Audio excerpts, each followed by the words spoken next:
한번 상상해 보세요. 거대한 발전소나 석유화학 플랜트의 심장부.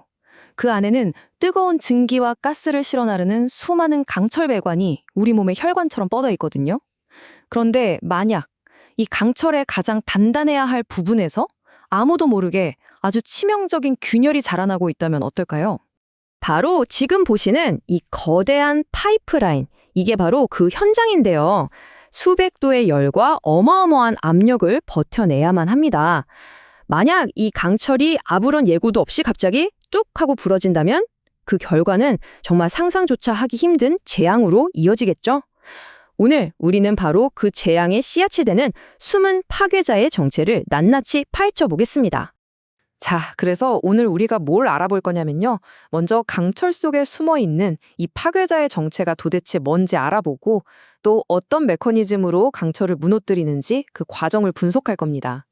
그리고 어떤 조건에서 이런 파괴가 일어나는지 살펴본 다음에 가장 중요한 것, 이 끔찍한 파국을 막을 수 있는 예방법까지 아주 명확하게 알려드릴게요. 자, 그럼 첫 번째 이야기부터 시작해 볼까요? 지금부터 우리는 강철 내부에서 아주 은밀하게 벌어지고 있는 이 위험한 현상에 대한 조사를 시작하겠습니다. 그러니까 문제의 핵심은 바로 온도입니다. 특히 400도에서 700도 사이에 아주 뜨거운 환경에 오랫동안 놓여 있을 때 강철에서 가장 튼튼해야 할 용접부가 오히려 가장 약한 아킬레스건이 되어버리는 거죠. 겉으로 보기엔 멀쩡한데 내부에서는 아무 소리 없이 붕괴가 진행되고 있는 겁니다. 자, 이 미스테리한 파괴자, 그 이름은 바로 흑연화입니다.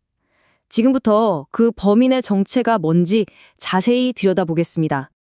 이게 뭐냐면요. 아주 간단하게 말해서 강철의 강도를 책임지는 탄화물이라는 조직이 있거든요. 이게 고온을 이기지 못하고 분해되는 현상이에요. 마치 단단한 뼈대가 스르륵 녹아내리는 것처럼요. 그렇게 분해된 탄소는 우리가 잘 아는 연필심, 즉 아주 부드럽고 약한 흑연 덩어리로 변해버립니다.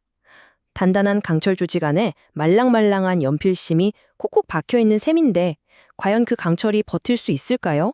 와, 이 두 사진을 한번 보세요. 차이가 정말 극명하죠? 왼쪽이 바로 건강한 강철의 내부 모습입니다. 강도를 책임지는 탄화물들이 아주 고르게 잘 퍼져 있죠. 자, 이제 오른쪽을 보시죠. 곳곳에 검고 커다란 덩어리들이 보일 겁니다. 저게 바로 흑연입니다. 마치 금속 내부에 퍼진 암세포처럼 이 흑연 덩어리들은 외부에서 힘이 가해지면 그 힘을 한 점으로 모아서 강철을 너무나도 쉽게 부서지게 만들어버립니다. 자, 그럼 이 범인이 도대체 어떻게 강철을 무너뜨리는지 그 파괴의 단계별 과정을 한번 따라가 보죠. 이 파괴 과정이요, 딱 3단계로 진행돼요. 첫째, 용접 직후에 빠르게 식은 부분에 단단하지만 깨지기 쉬운 조직이 생겨납니다. 둘째, 이 상태로 고온 환경에 놓이면 불안정한 중간 생성물이 만들어지는데 이게 바로 흑연화의 씨앗 역할을 하는 거죠. 그리고 마지막으로 시간이 지나면서 이 씨앗이 분해돼서 치명적인 흑연 덩어리를 만들어내는 겁니다. 그리고 그 결과는요, 정말 상상 이상입니다. 이 흑연 덩어리들이 그냥 따로따로 있는 게 아니고요. 보시는 것처럼 서로 손을 잡고 길게 늘어서서 하나의 거대한 균열 사슬을 만들어버려요. 이건 뭐 강철 내부에 누가 아주 깊게 칼집을 내놓은 거랑 똑같은 상황입니다. 결국 아주 작은 충격에도 저항 한번 못하고 유리처럼 쨍하고 깨끗하게 두 동강 나버리는 거죠. 근데 말이죠, 이 파괴적인 범죄가 혼자 일어나는 게 아니에요. 이걸 뒤에서 돕는 공범들이 있습니다. 어떤 환경과 원소들이 이 과정을 부추기는지 지금부터 추적해 보겠습니다. 자, 이 표를 보시면 누가 나쁜 놈이고 누가 착한 놈인지 딱 보입니다. 특히 주목해야 할 주범은 바로 알루미늄이에요. 강철 만들 때 불순물 제거용으로 흔히 쓰이는데 고온에서는 흑연화를 폭발적으로 가속시키는 최악의 역할을 합니다. 반대로 이 범죄를 막아주는 든든한 아군도 있는데요. 바로 크롬과 몰리브덴입니다. 이 친구들은 탄화물을 아주 단단하게 붙잡아서 흑연으로 변하는 걸 막아주는 역할을 하죠. 지름이 저울 그림을 한번 보세요. 관제가 한눈에 싹 들어오죠. 알루미늄이 많아지면 저울은 위험 쪽으로 급격하게 기울어 버립니다. 하지만 크롬과 몰리브덴을 더해주면 저울은 다시 안전 쪽으로 균형을 되찾게 되죠. 그리고 이 아슬아슬한 드라마가 펼쳐지는 무대는 바로 400도에서 700도 사이의 고온 환경. 시간이 길어질수록 비극으로 끝날 확률은 점점 더 높아집니다. 자, 이제 가장 중요한 파트입니다. 그렇다면 이 비극을 막을 방법은 없을까요? 당연히 있죠. 다행히도 우리에게는 아주 명확한 예방 전략이 있습니다. 해답은 의외로 간단한 데서 시작합니다. 바로 처음부터 재료를 제대로 고르는 거죠. 왼쪽처럼 알루미늄이 들어간 일반 강재를 고온 설비에 쓴다. 이건 사실상 파괴를 예약하는 거나 마찬가지입니다. 하지만 오른쪽처럼 처음부터 크롬과 몰리브덴이 들어간 합금강을 사용하면 흑연화라는 문제 자체를 원천적으로 차단할 수 있는 거죠. 그러니까 우리가 꼭 기억해야 할 첫 번째 황금률, 바로 이겁니다. 고온에서 작동하는 설비에는 알루미늄으로 처리된 강재를 절대로 사용하지 않는다.